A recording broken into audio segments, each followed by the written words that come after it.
And now for something completely different. Whoa, what's up? It is Friday. It is noon plus, unless you're over there in the West Coast where it's breakfast time.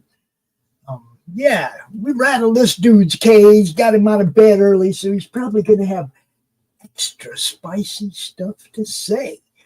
What is up, everybody? Welcome to What's Your Issue? Today, it's Dave's issue. Welcome, everybody. Welcome, Dave Howard. Nam, what is up, brother? Hey, what is going on, man? Yeah, I'm up. I am showered and shaved and drinking my coffee out of my Hellboy mug, so I'm spicy. I'm ready to go. So see, I already went through the coffee thing. I've graduated to the Gatorade for now, nice. But yeah, welcome to the show. I know when you posted in the madness and you wanted to be on this, that it seemed like you had serious comic issues to discuss. Oh yeah, and I've got them coming and going. But before we get on to those issues, don't forget to discuss this issue. Okay, this is Dave's actual work. Yes, Blood World, Phoenix Throne. Go check it out. I know you can't see it with this stupid background thing, but go check it out, guys. Go check it out. Now, what other issues do you have to talk about, Dave? I have to talk about, all right, both of these issues have to do with international shipping. But on the one hand, as a creator, dealing with international shipping from the United States is a hassle, and I want to talk about that. But I also want to talk about, as a collector, if you are someone who collects comics from overseas, what you have to deal with that as well. So I'm ready to blow the lid off this. I actually did my research on a couple of these things to talk to your audience about before we come on, but I can go to either one first, but I don't know where you want to go with that. So I'm ready to talk. This is your soapbox, bro. You get to present it. You get to lay it out in whatever order makes you feel the best. All right. Well, let me start then with, as a creator, as an indie comics person. Now, for all of you out there that collect indie comics, just so you know, a lot of times we're doing this, for love, because we want to tell stories. It is really hard financially to get this to you and to get it and to work out all the financials and try to make a little bit of money. If you make a little bit of money, I think you're ahead of the game. Yeah. And I will say right now that our shipping services do not make it easy, but at least in the United States, we have this thing called medium mail, where you can ship something medium mail in the United States, and it's reasonable. For most places from California, it's about a little under it's about $5 to send to you for shipping. So it's like, for most people, that's reasonable. Now, there are people who have wanted to buy my work outside the United States, and it is prohibitively expensive. I have a cousin in Mexico, and I drove to Mexico to bring them some of my comics because they wanted, now strap in, Pops, they ask you how much your comic is. So right there, you're left with a choice. You could either lie about the value of what you're shipping, and if it gets ruined, you're out of luck. You got to eat it. Or you have to tell them how much you're sending. They factor in the cost, but then they have this formula, and it depends on the country, where they multiply the value of what you're shipping by their perceived formula, whatever it is, and charge you that. So to send something to Mexico, which is only 100 and something miles from where I live, where he lives, for a $9 comic was $42. Holy crap. Come on, man. Yeah, even to send get something from Dave in the UK for cheaper than that. Yeah, to send to the UK from SoCal to the United States Postal Service, $35. Same comics. So, it's just out of control. And the thing is, there's really nowhere to go to. You could go to UPS, but they're not much better as far as prices and everything. They don't guarantee. So it's one of these things where it is a real roadblock. If anybody out there wants to create a shipping service, man, you could make a ton of money because right now. Now, you know, RJ Critical Blast handles shipping and fulfillment, right? And that's why I want to talk to him, because if you can get a deal or something, you're good. Because right now, I'm turning I can't afford to turn customers away, but I'm turning customers away because who in their right mind wants to pay $55 for a 22-page comic? Well, and that's the whole thing. It's like they take advantage of our love of the medium. Mm-hmm. Okay, it's some goddamn paper, people. Exactly. It's some paper with some art printed on it. It's not the actual art. Okay. Yeah, they kill me with that, but that is something, and I don't want to turn this into a Critical Blast commercial, but that's where we go because RJ does logistics first. That's his regular job. Mm-hmm. So all this stuff that he does is already tried, true, and straight up, right? Working with other people in other countries and setting up hubs in other countries also makes it easy because they're either just shipping, like all 30 comics that are going to England are going to a spot in England in one box. Right. And then getting distributed out. You see what I'm saying? He's got it all figured out, man. That's why we endorse and recommend him for anybody that's having those kind of issues. Exactly. And it's like these are the kinds of things I think that we need in the indie community support each other and talk about how we could do this better, because it's just way too much money and getting it to people. It's like I hate telling people, hey, I can't send you anything, and not everybody wants digital. I mean, I hate to say it, but I don't want digital for the most part. I'll read digital, but I prefer to have it in my hands. So see, I'm a collector. Obviously, you guys see my room. I collect comics, but I have the problem. My problem with digital is that I got to sit in the chair to read it. And if I sit in the chair, I'm getting a message from this guy. I'm setting up shows. I'm doing shows. I sit in this chair. I don't have time to read comics. And even if I tried to, I'd be interrupted by somebody or something and get pulled out of the story anyway. So, Not to mention, I love besides the stories, I just love the art. And so as you can see, you can't see it, but it's like my whole side of my room. My wife is very understanding. She lets me put comics on my side of the room, not her side of the room, but my side of the room. And okay, what's on her side of the room? Her side of the room is very nice, artwork and stuff like that. My side of the room is all comic covers and other nerd stuff. So, cool. And I have a very understanding wife, because I know that most wives would be like, my side of the room is my side of the room, and your side of the room is my side of the room as well. So basically they own the bedroom. We know that, but that's why we created man caves. Yes. I mean, the first kid you kick out, you don't give the other kid the room, you take it. Unfortunately, it's funny you say that. I don't want to get sidetracked, but I used to have a man cave, and then we had kids, so the man cave got turned into a nursery. Yes. Now one of my kids is gone, and his room got freed up, and it got taken over. I was too late. I didn't pounce fast enough. Oh yeah, you got to jump. You got to jump, or it'll be a sewing room or something in no time, right?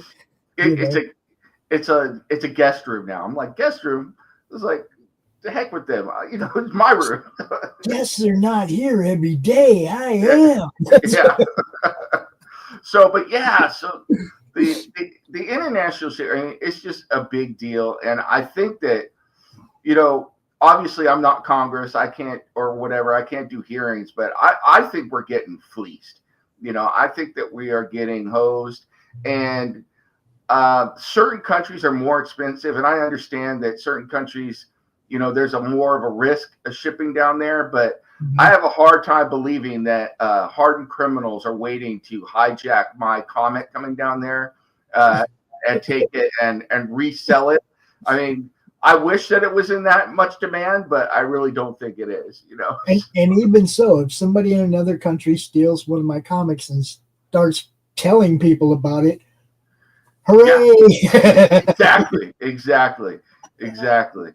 So, but that kind of brings me to the flip side, which is as a collector, and obviously, it is expensive, both although not as expensive to have things shipped here from outside the country, which right away tells you there's a problem. Because if I can get stuff shipped from the UK here for less money than it costs for me to ship stuff to the UK, then we're getting ripped off here in some way.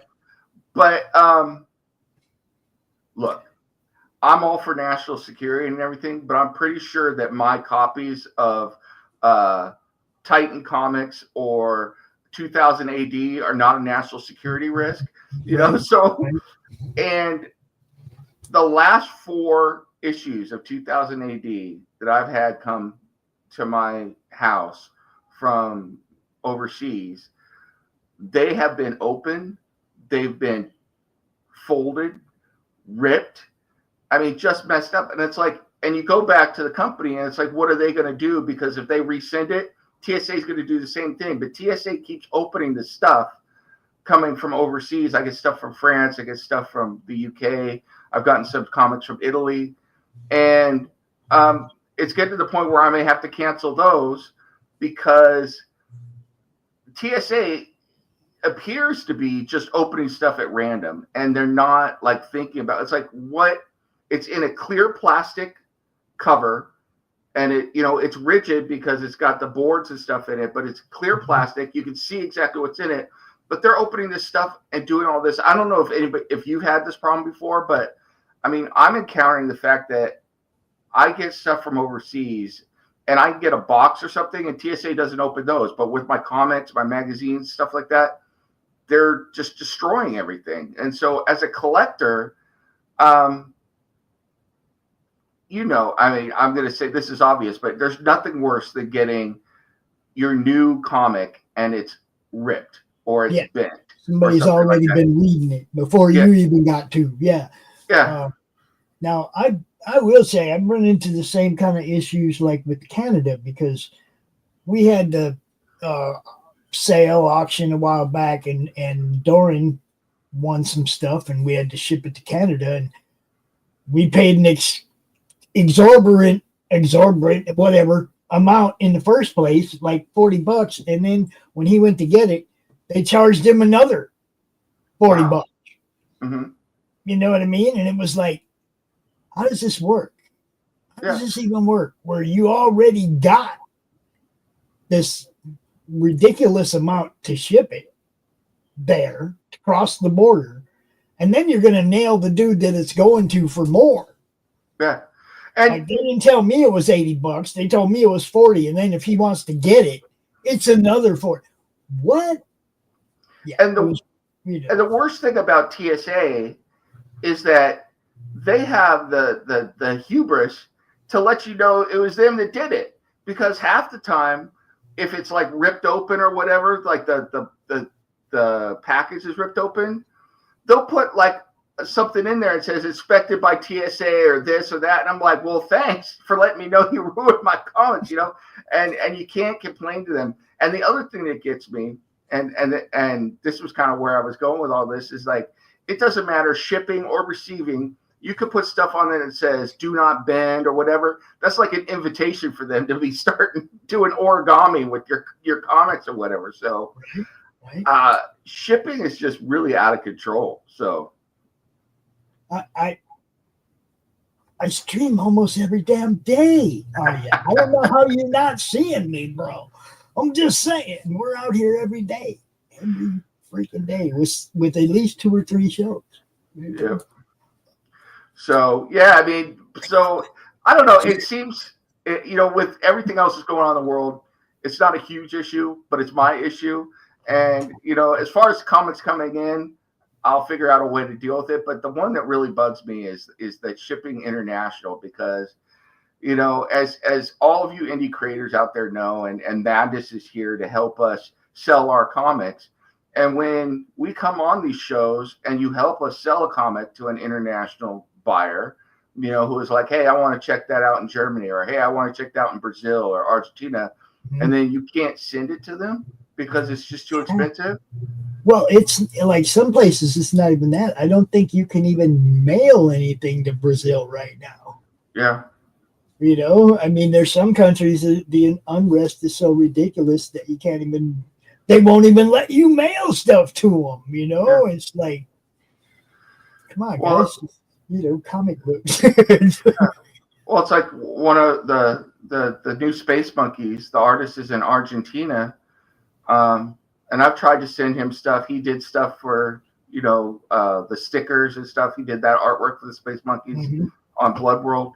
And I want to send him stuff just to send him stickers, you know, that are not super expensive. And I'm trying to send it to him. And they want, you know, $15, $17 to ship him stickers, you know. So it's like. To ship him little stickers like this. Yeah.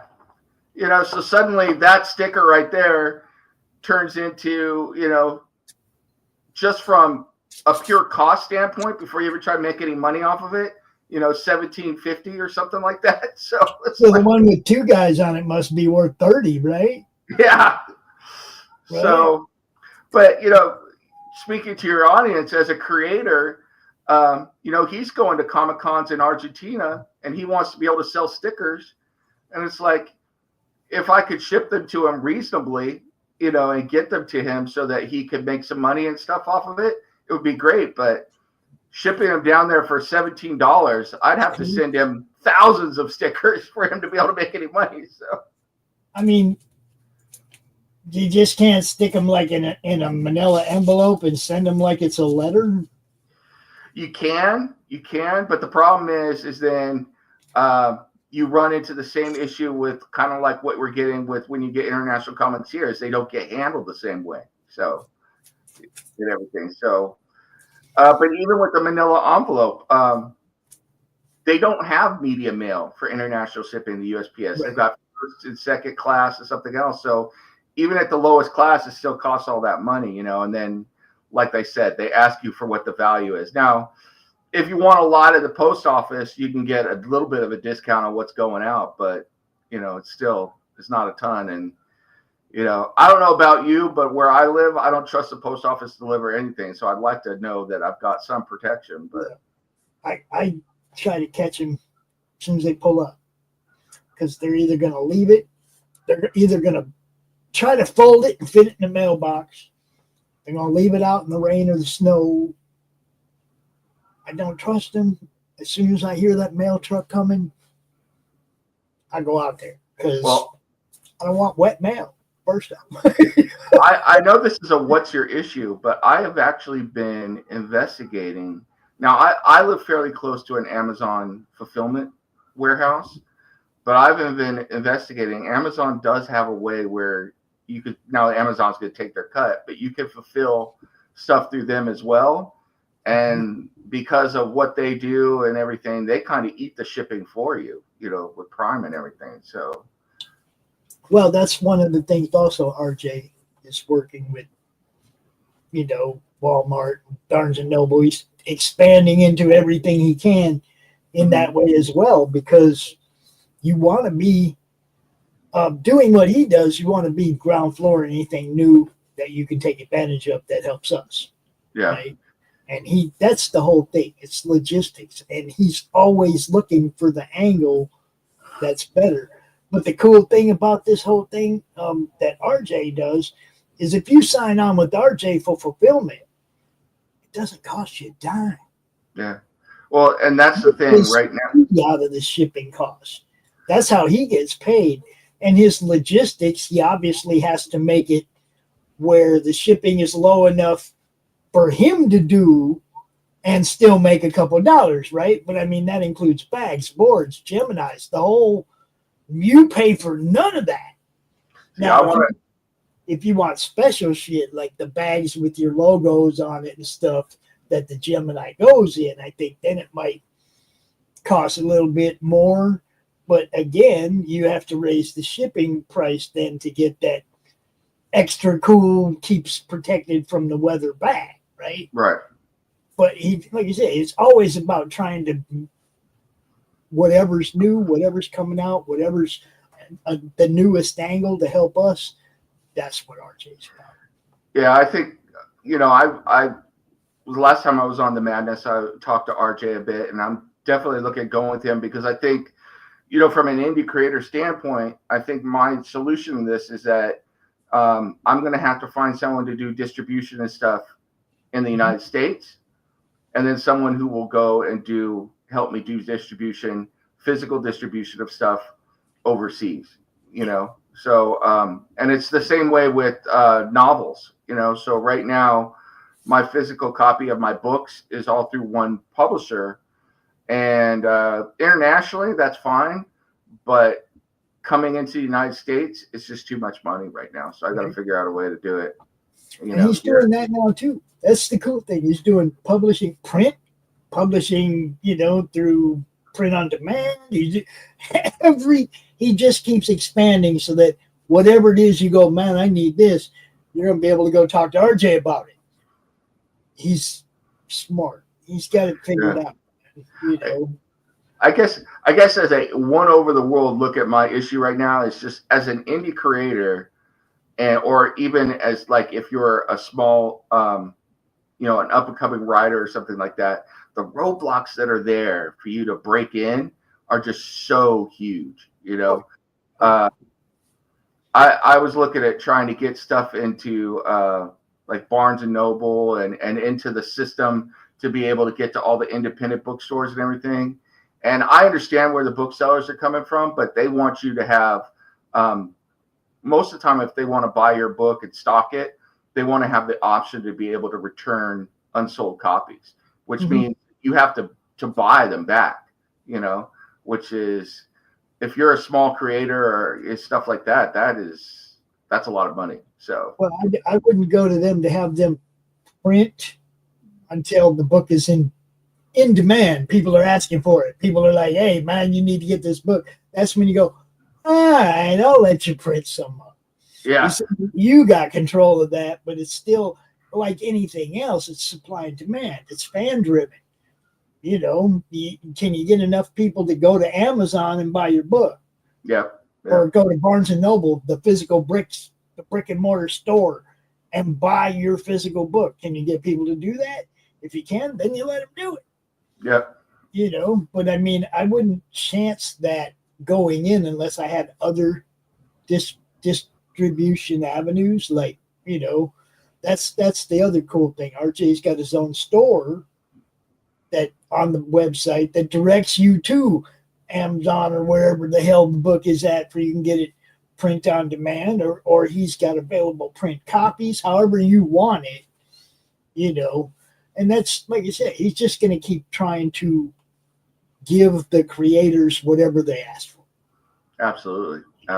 So that's all he's done since I met him, is keep giving people what they ask for. So yeah, I mean, so that in a nutshell was my issue, is that I saw you advertising the show, and I was like, yeah, I just ran into this the other day, with getting comment. It was literally within the same week I had comments come in. It was 2000 AD. This time came in, and they were all messed up, and then I was shipping stuff overseas and ended up with gas. Gasoline is not inexpensive, especially in Southern California, and more expensive.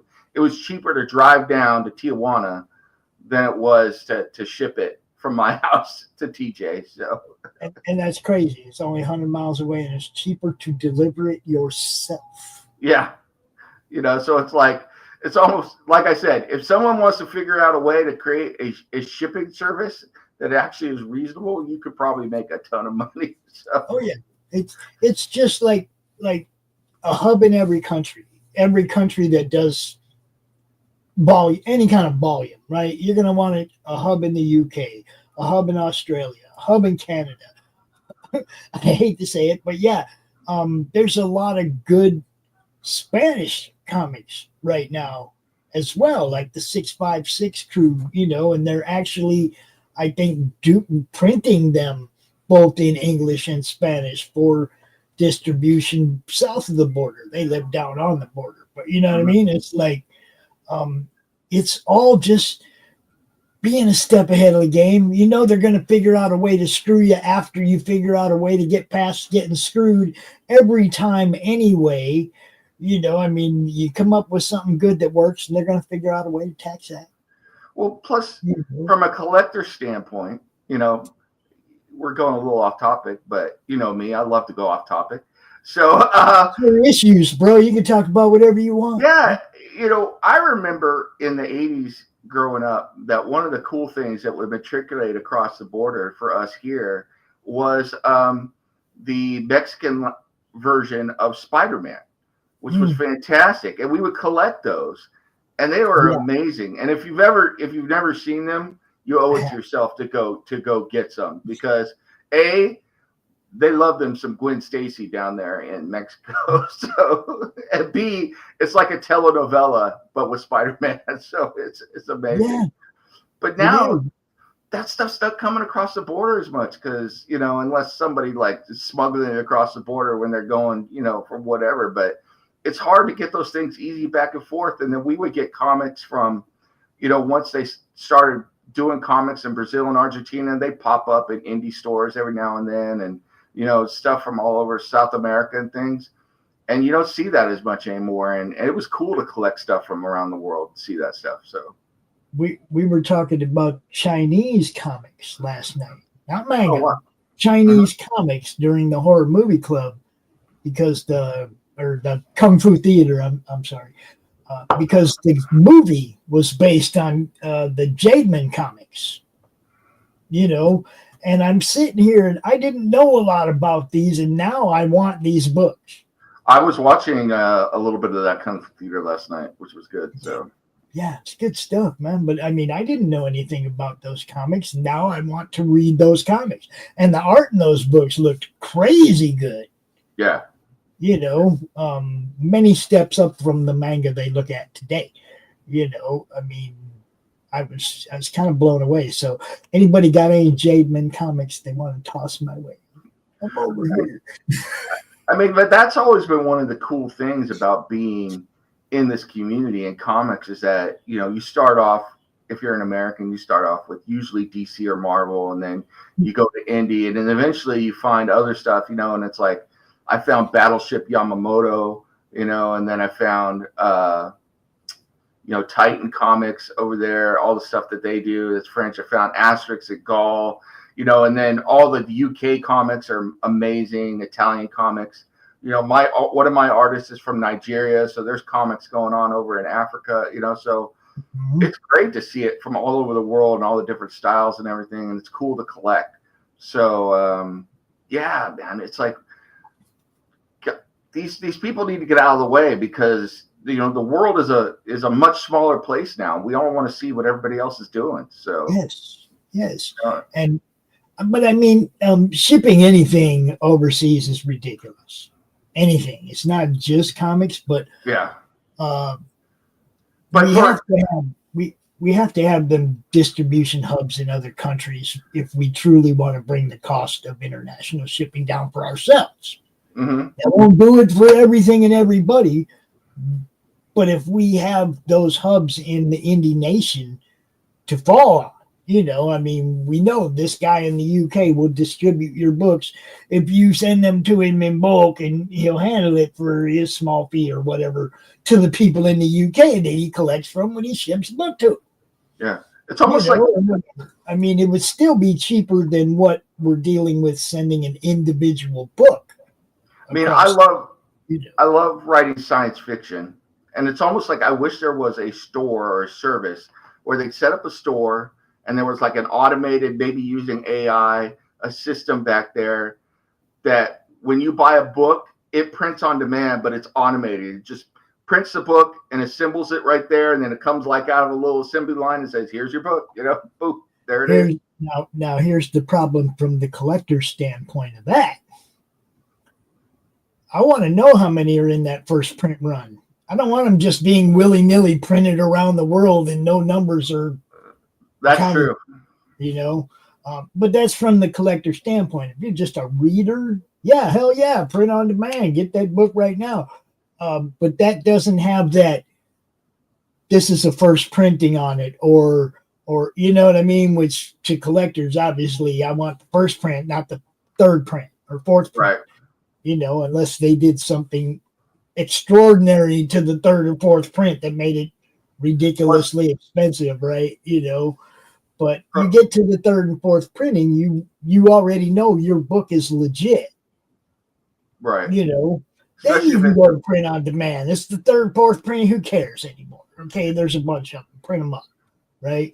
But then first couple print runs, I want to know that number. How many of those are up? You know. Yeah, it's funny you say that because I remember I found a book at an estate sale once. It was a copy of The Hobbit, and it was a first edition. And I was so excited because I got it for like 50 cents. And I got it home and I looked more closely. It was first edition, third printing. Third printing, yes. Which is still not bad. Okay. Yeah.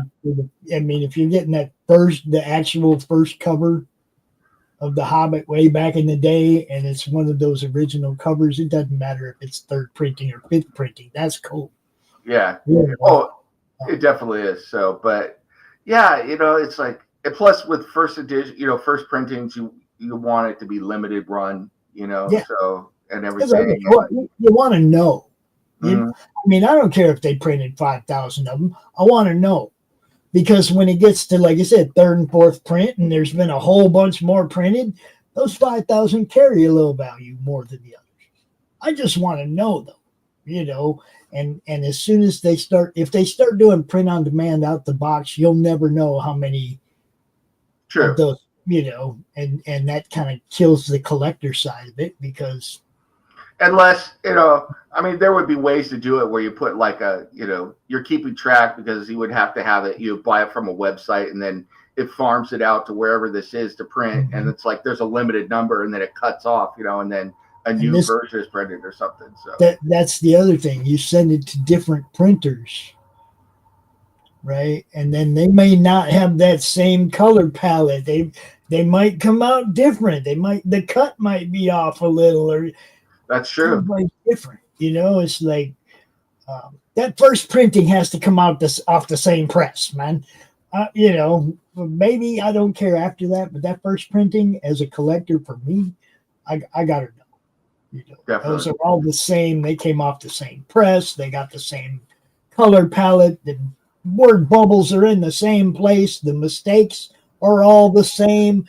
Do you see what I'm saying? But you're hitting on it though, because it's like that's what you look for as someone who likes to read the physical medium, and then if you're a collector as well, because I'm sorry, that's another thing for me. It's like as a creator, the first time that you look at your artwork digitally, it's really cool on your comic or whatever. But when you actually hold it in your hand, it just looks different. The art is different. It's on a piece of paper, you know. It's amazing. So.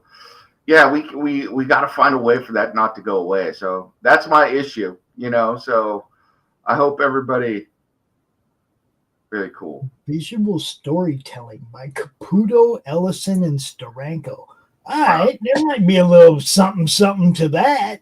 They might know a little bit about it. So yeah, Warren Ellis, Steranko. Yeah, you might get a little something out of that. But we are going to talk about this other issue of yours. Okay, because as you've pointed out, you are a creator. Now, I'm going to get rid of this stupid background so you guys can actually see this thing. And I'm going to make myself kind of big just so you can actually see this thing for a minute. This is Nem's issue. Blood World, Phoenix Throne. And yeah, there's his name right there. He's there. This is his issue, y'all. And right from the beginning, you get unique page layout, everything. Right from the beginning, this thing looks beautiful. The art is on point. Good story. I actually read it. Everybody knows I don't do reviews. I did have somebody say that these ads, they thought they were part of the story and it was like really confusing them and they didn't know what to do. Those are ads. Those are in-house ads. Those are kind of part of the story, but not part of the story. They're part of the nostalgia. I was like, enjoy them separately, like a one-shot. Like a one-shot page, right? Is like, but then he was like, okay, I'm going to have to go back and read this again. Yeah, I mean, I did do it. It was kind of my love letter to the comics that I grew up with in the 80s and 90s, you know. So even to the point where the back cover is my homage to the stuff of the 80s. Yeah, okay, that is coming, a Star Wars homage to the Space Monkeys you created. Yeah, but I told him, I said, go back and read it again. I said, you come to one of them full page things that you don't understand, just blip past it and read on. But this is good stuff, guys. If you didn't get you one, can they still get one? Yeah. Yes. They still can. They get digital copies on anyoneworld.com right now. Physical copies. I am preparing to do a second printing for a lot of stuff, and I'm going to be offering them.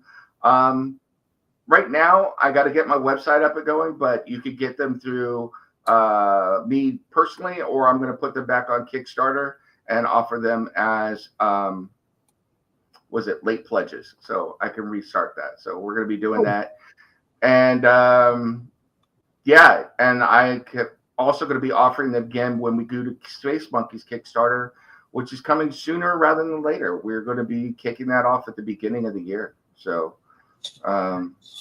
because it is being drawn right now and things are looking really good with that. And I can announce it now. I've got another comic coming out, a superhero comic called Eladio. So based on where I lived in the Inland Empire. So he's a superhero that uses shadows, and it's going to be cool. He's called Eladio, La Sombra de la Muerte. So the shadow of death. You're going to have to learn Spanish to read this one. Is that what you're saying? You might. Like, we're going to give you subtitles. Don't worry about it. So, one of the things I'm going to do with this comic, I'll say real quick, and then go back to you. But he's going to speak in Spanish sometime. It's going to be subtitled, but I'm also going to release the comic completely in Spanish. Nice. Because I want to be able to get that back to my peeps, my homies here in SoCal and around the world. So, well, I'm a fan of, doing other language translations of comics. How else are you going to get to other countries to really, if you really want to let somebody know what you're thinking, people, you got to speak to them in their own language. I heard that on a record album once.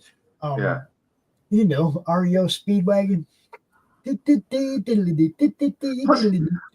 Once again, as a collector, it is cool to collect stuff in the original language. I've got issues of Asterix the Gaul in French, so help me polish up my French. So if I see, like we were talking about last night, a badass Chinese book, I want this badass Chinese book, but I can't read Chinese, guys. So if it doesn't come translated for me, an American in English, I'm kind of not going to be able to read this, right?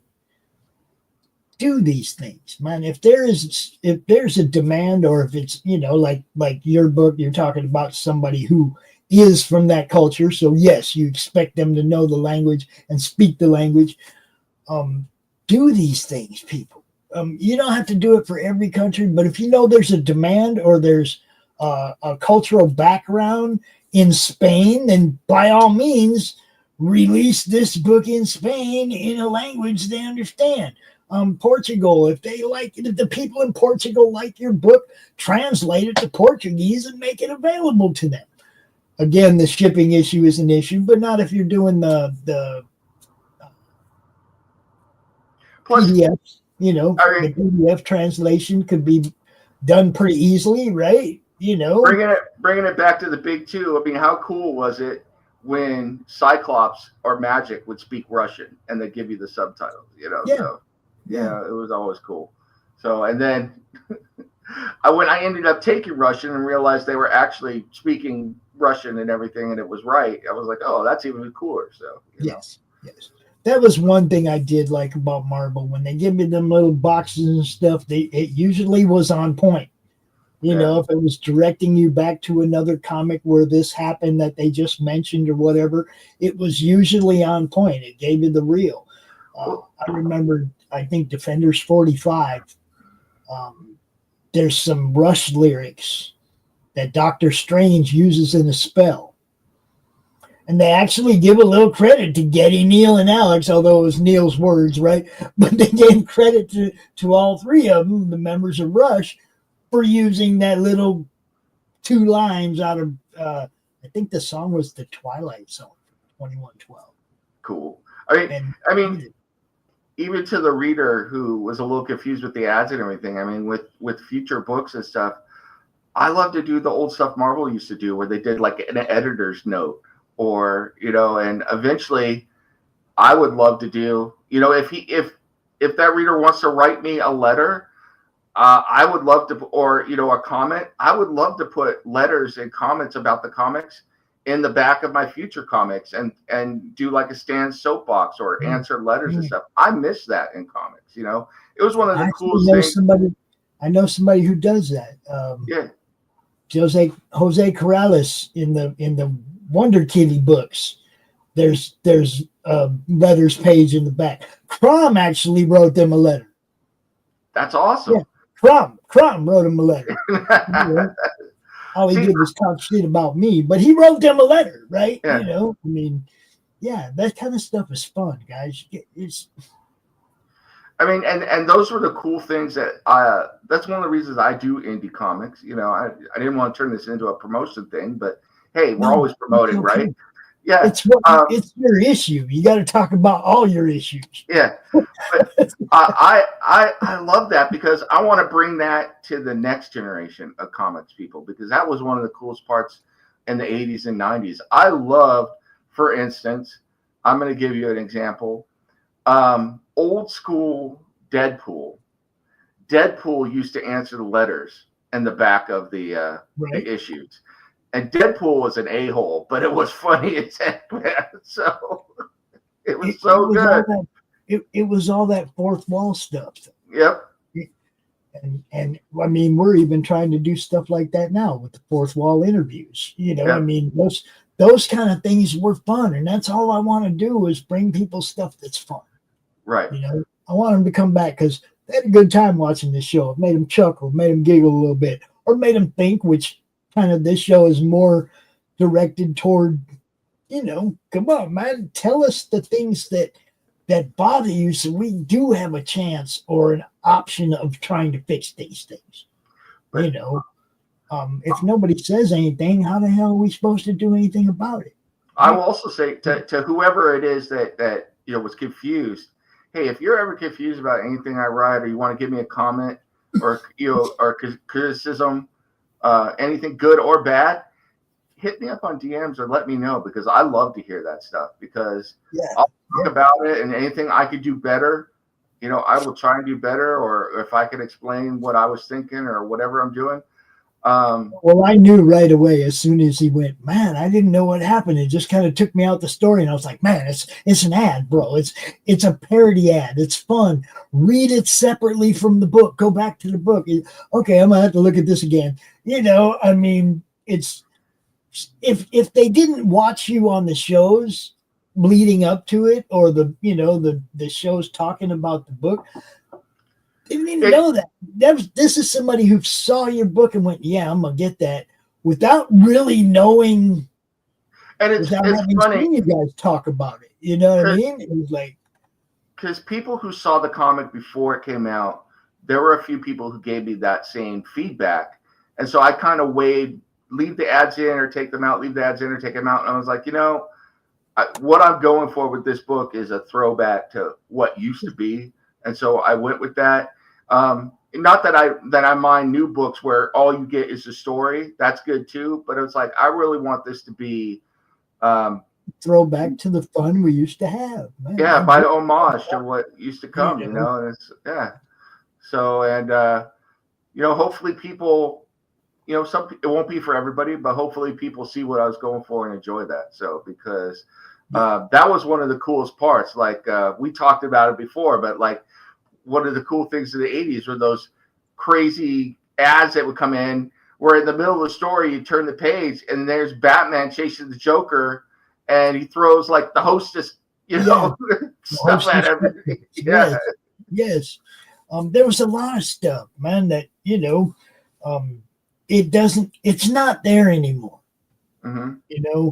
And Marvel and DC got so weird that, I don't even think I pay attention to any. Even if I do see something like, I think the last big corporation book I bought was Vampirella 666. Okay, got that. I didn't read it. I got it because it was. I think Stuart Sager did the cover, and he was there, and he signed it for me, and that's all. I don't buy any of that stuff to read anymore because it just doesn't give me that same entertainment value. Well, not only that, even stuff that was before my time that I collect, like I don't have an original, but I found a reprint of the first comic I ever reviewed, and then I found it, a reprint of it and got it. It was called Voyage to the Deep. It was from the 50s. And you go through that thing and it's just like a journey back in time. It's got all these ads. It's got ads for chemistry sets with real radium for kids in it and everything. It's just a cool look at what was going on at that time. And that's, I really appreciate that as a collector and a reader. And it just takes me back. And then obviously the thing on the back with the space monkeys, that was always the most fun for me as a kid. I never ordered any of that. I think I ordered one thing off of the back of those things because I never wanted to cut up my comic to mail it in or whatever. But, you would look and it had the X-ray specs and, build a hovercraft out of your mom's vacuum cleaner and all that stuff. So it was always so cool. Yeah, I got RJ in my chat, in my inbox right now. He's doing a show later tonight on the network. Cool. He's bringing a weekly show back to the network once a week. He's doing something either Thursday or Friday night. And tonight he is doing a show. So look for that around 8-ish, and then ADHD Theater at 9, and Freewheeling Friday with Eddie Lima. You know Eddie Lima, right? No, I have not met him. So I think isn't he from that same.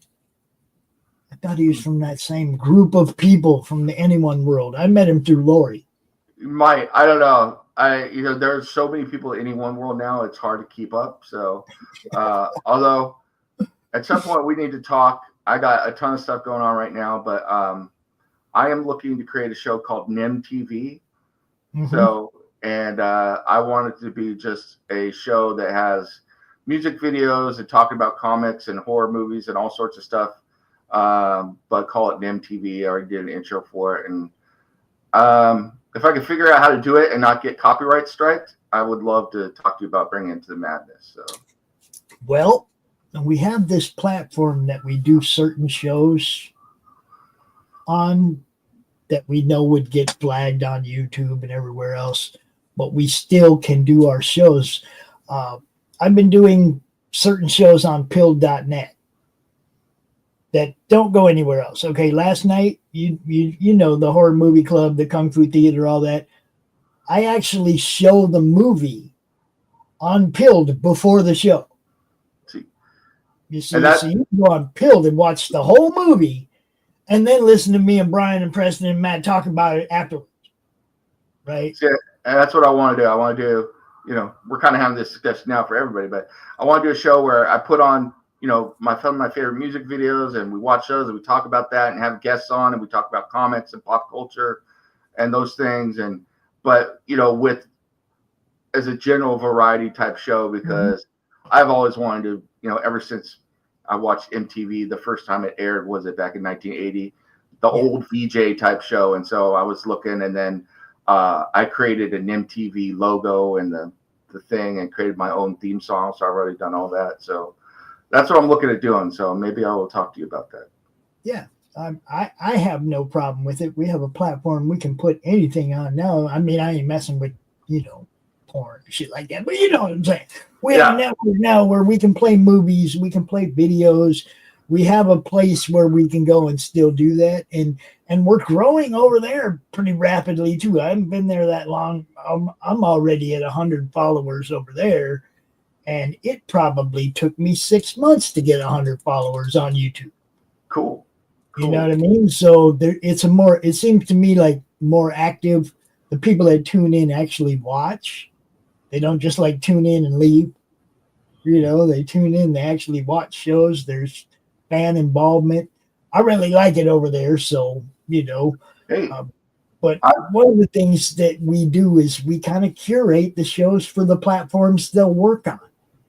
Cool. I will definitely about that thing. And then once we start Roku on, yeah. Anyway, you guys do whatever you want. They can deal with me. You know. Yeah.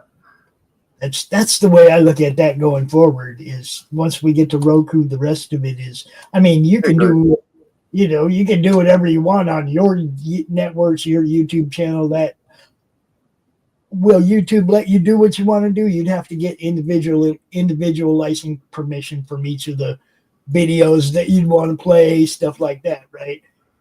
I mean, not out of the realm of possibility. Yeah. You know. Yeah. It's just the last thing that happened. Here's another issue.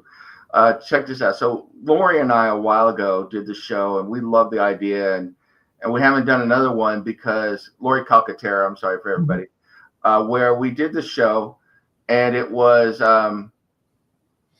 vampires versus zombies. We're going to do other shows, and we showed clips from movies without sound, where we were talking about, like, you know, vampires versus zombies, dance off. Who dances better, vampires or zombies? We showed Thriller for zombies. We showed, I think, Van Helsing for vampires or something like that. You know, but it was clips from without sound. It was short clips, and we got flagged by YouTube for it. You know, and they weren't even full screen. And we could play that on Pilled all day long. We could probably play it on Rumble all day long. It's just I mean, even Facebook probably would just give us one of those little warnings where we have the option to remove it or not, but it's already played. Who cares? Yeah. Right? You see what I'm saying? It's like they're all stupid and different. Yeah. Well, the thing for YouTube, you know, now this is just the NIM bitch session, but the thing for YouTube is that they're not even consistent with their rules. If you got a big enough following, you can do whatever the hell you want, you know. And the funny thing is, the movie that we showed on Pilled last night that I couldn't show on the rest of my network was on YouTube, and that's where we were sharing it from YouTube to Pilled. Yeah. You know, it's on YouTube, but if you try to play it on your channel on YouTube, they'll smash you for it. Yeah. Well, and it's like one of the things I love to do is I love to watch reaction videos, which is kind of one of the ideas behind MTV, although I'm not planning on doing reaction videos. But, you know, people will play videos and react to them.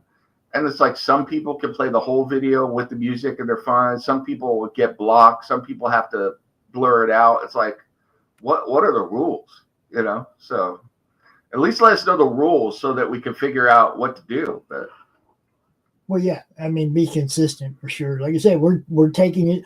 I took a show off YouTube last night, played it on Pilled, but I couldn't play it on my own YouTube. Yeah. Well, I know you're a huge fan of YouTube. You've never had any problems with them at all. Oh my God. They're making me every day. They make me verify who I am. Like this is coming from a different location or something. Like Fair. Somebody else is logging into my account. It's like I never get a notification that says, "Hey, somebody tried to log into your account from here. You should change your password." No, I don't get that. I get you need to verify who you are every stinking day. It's crazy. Last thing I got to bitch about. This is just in general, but I'm curious if you're like me or if you like this. Do you hate it when you log into something and then they want to email you or text you some code that you have to go find and then put that in as well? And I'm just like, look, That's what I mean. That's the verification thing. Yeah. Every time I go to YouTube to load a new show or whatever, I have to do that every stinking time. I got 5,000 videos. I'm in most of them. You guys should know who I am by now. Right? Do you know how many things I have not bought on Amazon because I go to log into Amazon and they want to send me something to my phone and my phone is like on the other side of the house. I'm like, look, I don't need it. That I'm good. Yeah. Yeah. Quit making me work to give you money. That's it's like, that's another one that kills me, man. I try to pay my phone bill. And I try to, it's on the, the re thing every month. It's supposed to just pull the money out of the account and pay for it. I'm not supposed to have to dick with it, right? Every month I have to call them, physically call them, because their automated system can't figure out what my problem is. I'm trying to give you money and you won't let me. Oh. So every month I have to call them and talk them into taking my money. What a dumb shit. Last thing, if you're a creator out there, I had to deal with this the last couple months and it came to a head this week. Watch out for scammers, artists who are scamming you. I'm too nice, and finally my wife had to tell me to like just cut this person off. But yeah, I was in danger of losing a substantial amount of money because I went back on my rule, which is I pay for art after I receive it. And luckily I was able to stop, but there's a lot of scammers out there and they can get really nasty. So if you're an independent creator, watch out for it, especially on Facebook. There are a lot of people messaging creators or friending you who are scammers. So, and look, guys, anybody that's telling you they're going to bring you views, they're going to bring you backers, they're going to bring you this, they're going to bring you that. If you just give them a little money, look, it's really easy to go see what kind of a promotional footprint somebody has on social media. It's really easy to tell if they actually do this work or not. In my case, I have a huge carbon footprint on social media promoting people. It's not a question of whether or not I do it. When somebody's in your inbox telling you what they do, but you go look and you don't see it, block them fucking scammers, man. Just block them. Or if they don't, if they want to circumvent protections for like merchant services for paying for service and stuff like that, and want you to send it through, friends and family or whatever. So in a way that you can't, ensure that you're, yeah. Just if it sounds shady, even a little bit, it probably is. But like I said, you can research really easy. Okay, that same account, that same profile that's in your inbox going, I'm an SEO specialist and I can do this and this and this for you. All you have to do is click on their profile and see who else they're doing it for. Oh, dude's got 3 friends. Well, he ain't doing that. He's just trying to scam you out of money. He don't actually do the work. Don't be nice to scammers. Like you said, if you want to give somebody money for the work, I'm over here and I'll bust my ass if you're throwing money at me. That's different. I actually work for people when they throw money at me. And this is what I just do for fun. Yep. Do you see what I'm saying? I do all kinds of promotions that don't have anything to do with anybody giving me anything. You want to see me work? Throw some money at me and watch. Absolutely. It's a different game, you guys. This is fun. I love doing these shows. I love talking to people like you, especially this show has turned out to be really different because the creator can come out and talk about his issue. The collector can come out and talk about an issue they just bought. Okay, this show is for everybody. It's fan-based. You want to come out, have the soapbox for an hour, talk about whatever's driving your motivation at the moment. Come on out. That's what this show is for, and we're going to have a fun time doing it. Now, I'm not going to let you just leave without me knowing that you got to talk about everything that was on your mind. So if there's anything else you want to cover, you still up? No, I'm good. You have drained me of my issues at the moment. So I am going to take this opportunity to do a little, what's this issue? What's my issue today is what came in the mail. Ooh, we And doing we're an going to- unboxing? Yes, we're going to do a little unboxing here right now. Some of you may know Thomas Doherty, SoCal. Okay, he's down there where you're at. Committed Comics. Cool. He's one of our previous sponsors and probably future sponsor again as we move into the new year. Some of you may know that Bill Moss guy. You know, Bill Moss, Nira X. I'm pretty sure that's what we have in here is the Dark Seas #2. Cool. We won't know until we get it open because sometimes Tom just sends me stuff. I never know for sure what it is. I sent him a message and said, "What's in the box?" And he didn't answer me with an answer that told me what was in the box. So, yes, but I'm right. Oh, look. What's in the box? It is a Nira X steel keychain. Cool. It's Nira X, you guys. I got to turn this stupid thing off again. Hold on. Yeah. These virtual backgrounds are great for everything except showing stuff off. They suck for that. So there's this cool little keychain, this Nira X keychain. Very cool. I don't know if it's Nira or one of her compadres, because there's other characters, and I think the other ones fly. I don't think Nira flies. Oh, all this masking tape, dude, is totally sticking to the bag. That's horrible. Wrong kind of tape, Tom. You want that blue stuff, bro. The blue stuff or the green stuff. Man, that just tore this bag up. Yeah, down here, this whole bag got tore up right here from that masking tape, dude. Don't use masking tape. Don't use masking tape. Use painter's tape. Much better. Okay, so we got stickers. Very cool. Beautiful, beautiful stuff. Now, let's get. Oh, yes. They always take care of me, too. Tom always takes care of me. He sends me one with Bill's autograph and then one that's, that I can read. I'm going to leave the one with Bill's signature in this bag, and I'm pulling everything else up. There you go. We got Bill Moss, everybody. Nira X Dark Seas #2. Very cool. Oh, it looks beautiful. Very nice. And we got prints, and stickers, and more stickers, and more prints. And look, it's a wall of fame. Everybody who backed it is on the back of this print. That's kind of cool. Definitely. Right?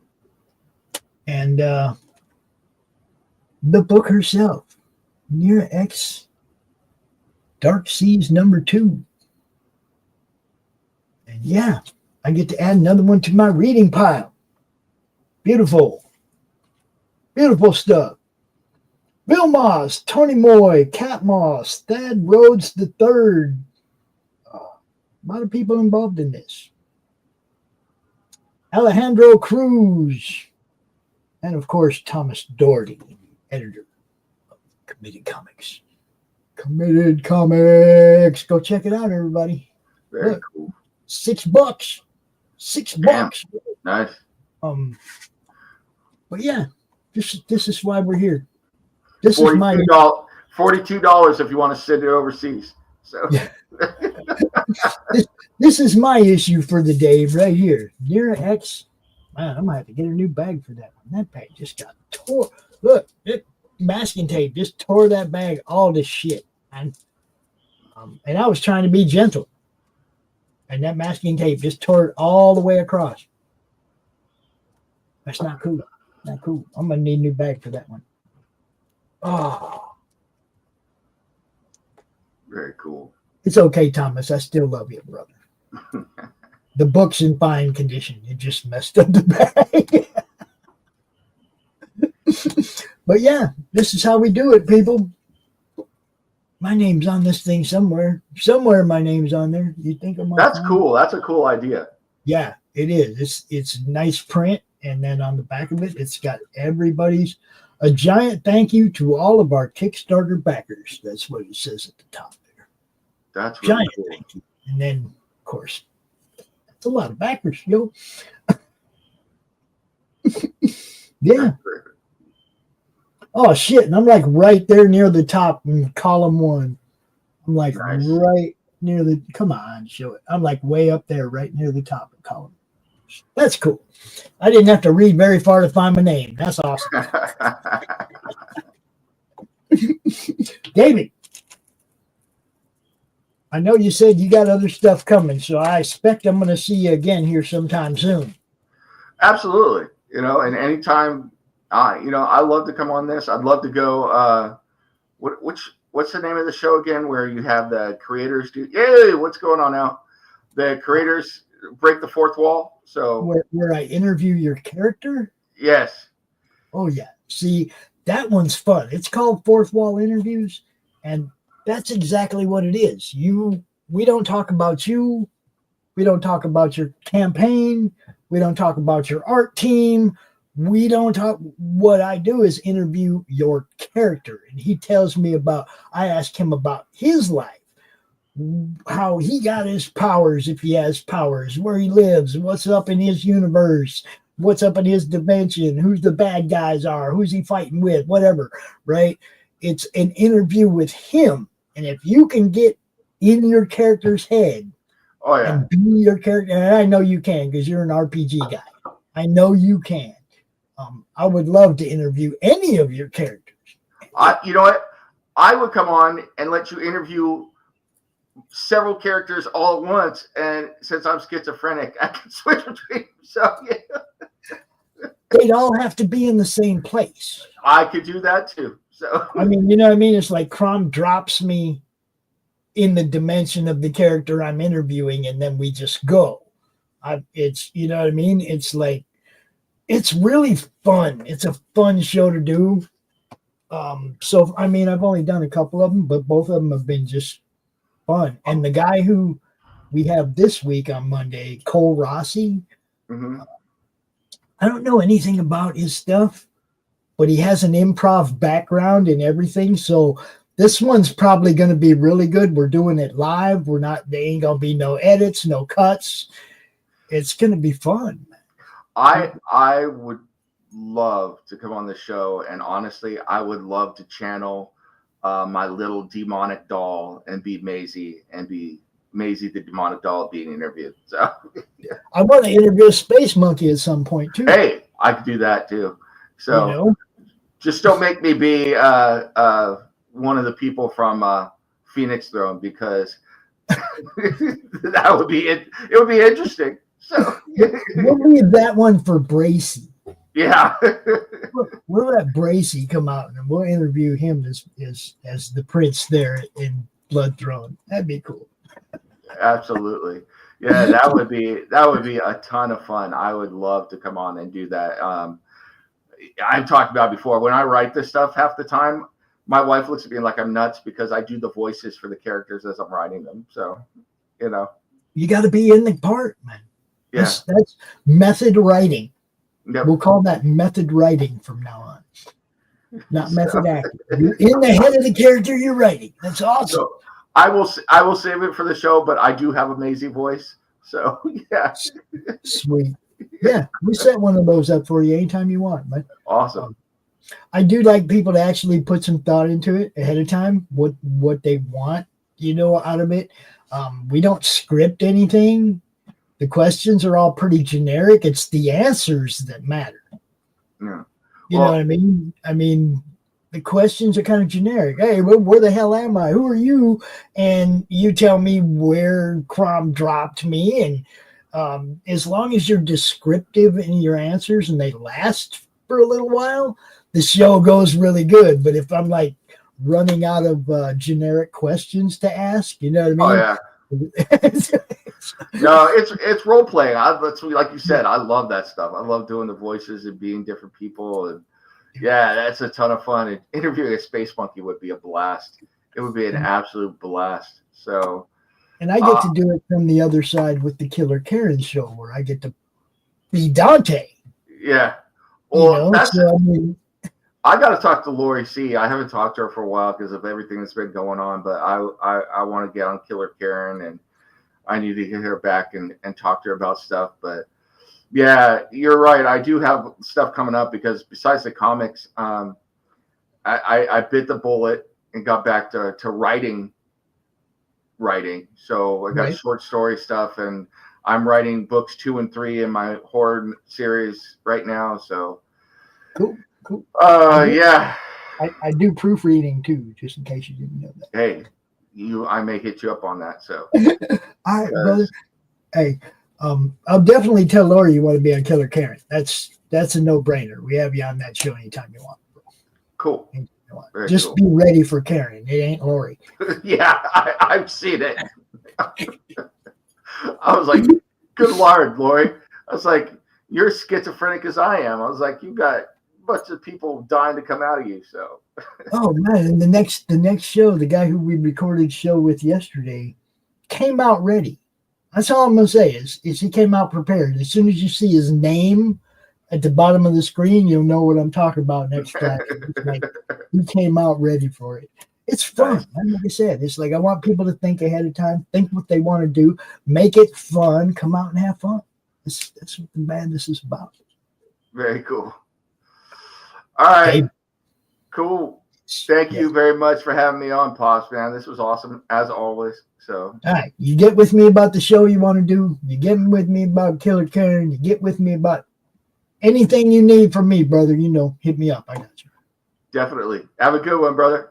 You too. I'm gonna play some ads, people, and we're gonna look at some other people's stuff because that's why we're here, to look at people's stuff. Dave, have a great day, man. I also another thing I want to talk to you about gaming. Another thing on the side, gaming. We don't have a game stream. It's driving me freaking crazy, bro.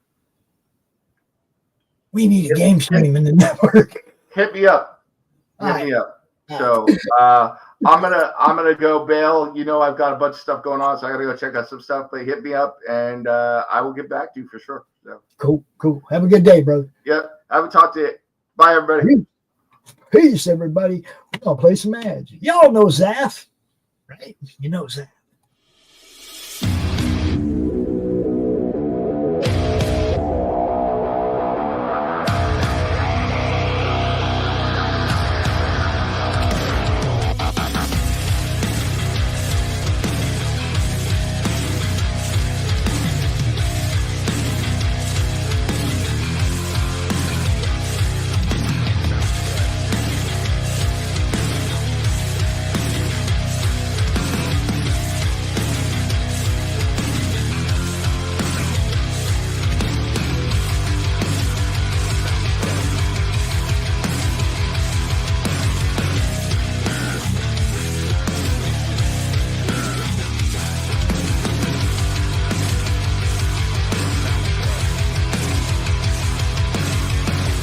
It's Flip City Magazine, The Parodies, Special Edition, with savage send-ups of The Walking Dead, Star Trek Picard, Stranger Things, The Mandalorian, Guardians of the Galaxy, and more from the first 4 years of Flip City.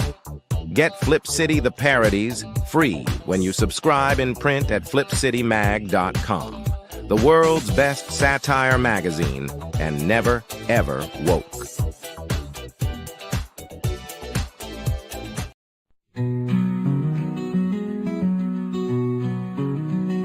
Little president in his sandbox play, build a tower, make it stay.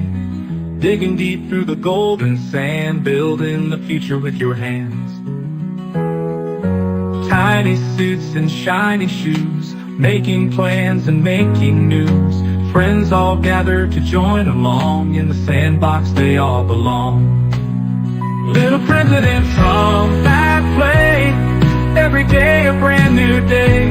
Learning, growing your own way, in the great big sandbox that is the USA. The USA.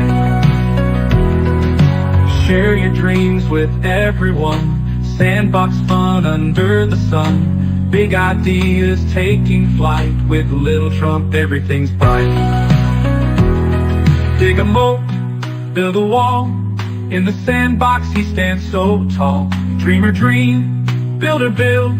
Little Trump, your heart's fulfilled. Little President Trump, that play. Every day a brand new day.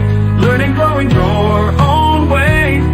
In the great big sandbox that is the USA. Hooray, hooray, for the USA.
When a series of shipping disasters points to a mysterious sea monster, Sherlock Holmes and Dr. Watson leave the comfort of Baker Street and board a freighter where they encounter unexpected betrayal and come face to face with the enigmatic Captain Nemo and his submarine, the Nautilus.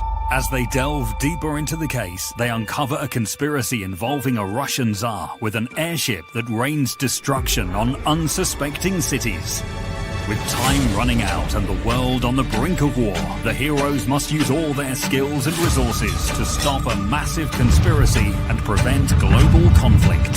From Eisner-winning writer Mike Baron and illustrator Richard Bonk, dive into the depths of adventure and unravel the mysteries of the sea with the world's greatest detective in Leviathan. Order now at baroncomics.com. Just back it already.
How do you end this thing? How do you put the where's the brakes on this bus? I forgot. Jazz hands. Jazz hands. Have a good night.